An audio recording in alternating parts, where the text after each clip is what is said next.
রাধে রাধে। তোমরা আমার video miss করছিলে তাই না? তাই তো তোমাদের জন্য নিয়ে চলে এসেছি জন্মাষ্টমীর ব্লগ। কি করব বলো, এতদিন যে এক্সাম চলছিল তাই তো তোমাদের সাথে কোনো ভিডিও শেয়ার করতে পারিনি।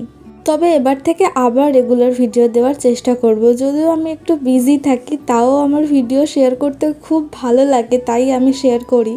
জন্মাষ্টমীর দিন ঠিক কী কী আয়োজন করেছিলাম আমার ছোট্ট গোপালের জন্য, সেটাই তোমাদের সাথে আজকে শেয়ার করতে চলে এসেছি। আমার গোপালটা খুবই পুচকু, তাই তোমাদেরকে একটু কাছ থেকে দেখিয়ে দিচ্ছি। তোমরা সবাই বলো জয় গোপাল। জন্মাষ্টমীর দিন আমি নিজে উপোস থেকে গোপালের জন্য সব কিছু বানিয়েছিলাম। ছিল লুচি, 5 রকম ভাজা, লাড্ডু, মাখন, ফল, তার সাথে ছিল নারকেল নাড়ু, তালের নাড়ু, চিড়ে মুরগি, বাতাসা, সন্দেশ, সব কিছুই ছিল আমার ছোট্ট গোপালের জন্য। ও আচ্ছা, সুজিও কিন্তু বানিয়েছিলাম। তোমাদের ভিডিওটা কেমন লাগলো অবশ্যই জানিও কিন্তু। আজকের মতো সবাইকে টাটা।